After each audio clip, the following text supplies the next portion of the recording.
My little brony, my little brony, my little brony. I used to wonder what friendship could be, my little brony. And you all shared its magic with me. Big adventures, tons of fun, a beautiful heart, faithful and strong.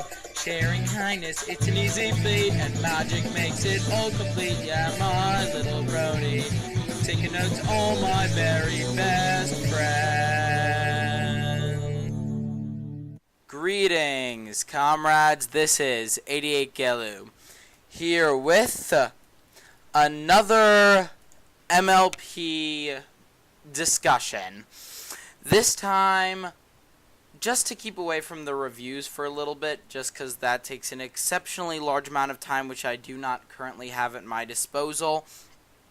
I'm going to be talking about my views on how Equestria works. So, for the first episode of this new MLP discussion, I will be talking about, in my opinion, how magic is expressed through the main four pony types being, or races, being Earth Pony, Pegasus, Unicorn, and Alicorn. The other two races being the Nightmare, which you might remember as being Princess Luna's carrying ponies from Nightmare Night that pulled her chariot, and also the Crystal Ponies. The reason those two are not included is I do not really have any information to build upon this. To build upon them. So, let's get into it, shall we? First up, let's start with the obvious. Unicorns. Now, the basis that I have for how unicorns, and pretty much how every creature in Equestria or ponies manipulate magic or have magic, is through what I call the wand theory. The wand theory is a theory that I have based on something in Harry Potter, which is that the magic is within the witch or wizard, not actually contained within the wand. The wand is just an instrument used in order to hone and manipulate your magical skills. This is expressed both in the 7th book and also in multiple situations previously where people, especially Harry, use magic without meaning to. Or also in the case of young wizards and witches who don't yet have wands and haven't yet gone to Hogwarts, are able to use magic without meaning to. So the way that I'm applying this here is, I think magic is much more of a always present energy within Equestria, and each pony has, and most likely other creatures, have magic within themselves, but their ability to use magic is different depending on their race. I might go into this further when I decide to go into a full-scale account of the different races of Equestria. But right now let's focus on the main four. Firstly, unicorns. They manipulate magic mainly in the same way that wizards use wands. In other words, they can manipulate their magic and hone their skills through the use of their horn, which kind of acts like a lightning rod for magic, allowing unicorns to obtain much greater levels of magical potential than the other races, with the exception of alicorns. Then we have the Pegasi. The Pegasi, this is kind of difficult to explain.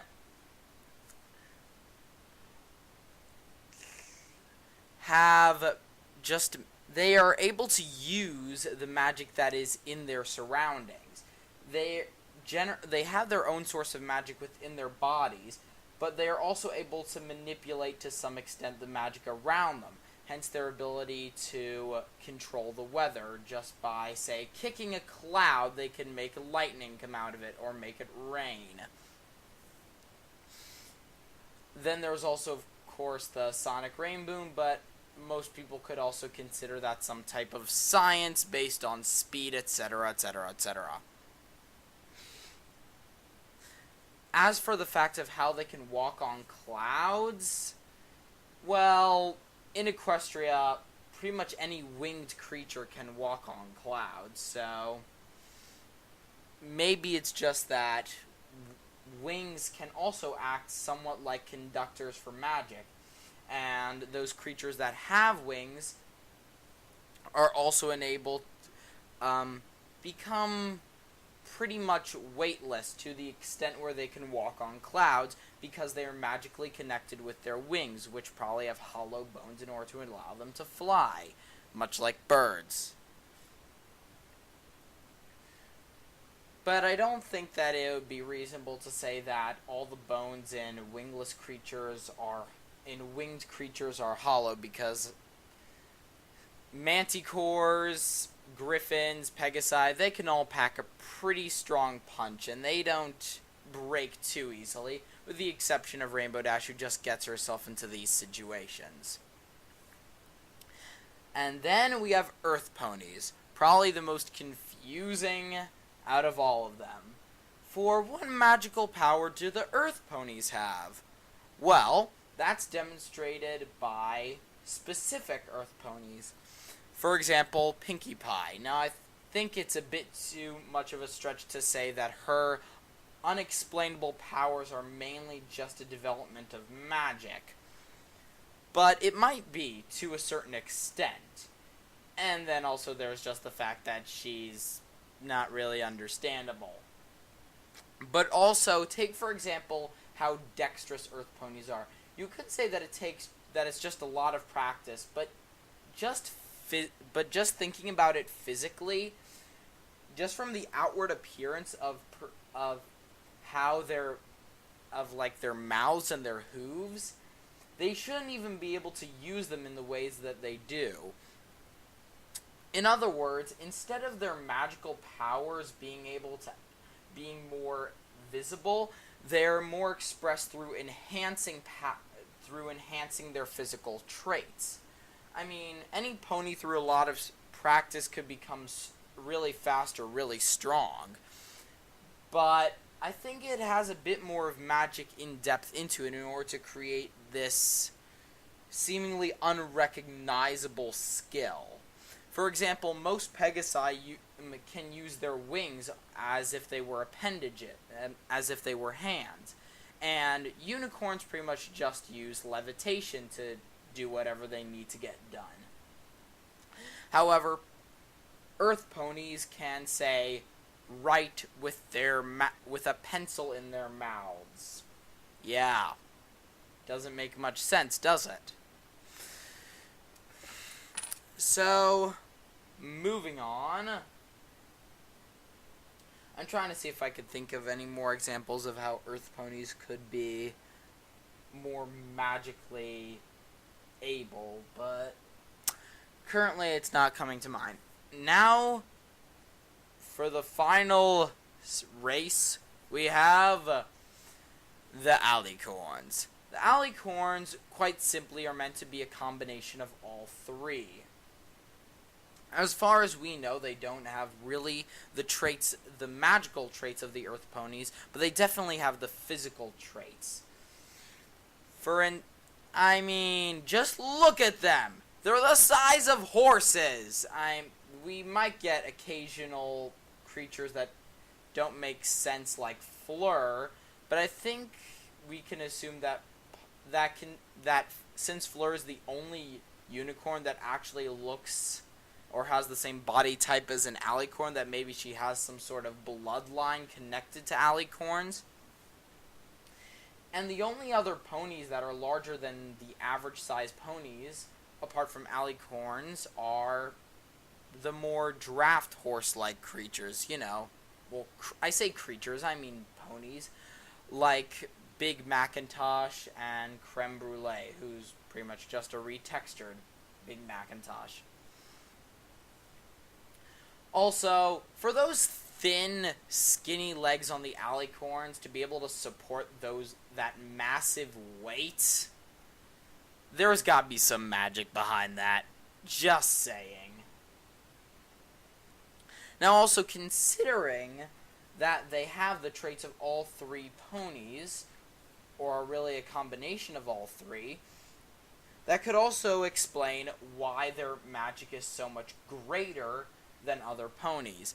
Not merely because, say, Princess Luna and Princess Celestia are divine beings, which in itself would be an example, but just why alicorns themselves are regarded as being superiorly powerful beings. So, to put that into more understandable terms, they both have physically magical abilities like Earth ponies. Then they have magic that is being conducted by both their wings and their horns, meaning that they are pretty much have magic flowing throughout their entire body in continuous pool of chi that is unthinkable, and whenever they decide to release out massive amounts of energy, it could end up blowing up an entire world, and I'm going over the top. But yeah, I hope you understand what I'm saying, and I hope you enjoyed this first discussion. So, yeah, guys, thanks for watching. I hope you enjoyed. Please don't forget to comment, rate, and subscribe. If you have any questions or comments or just ideas of your own, please put them in the comments section. I would love to read them. So, yeah, guys, thanks again for watching.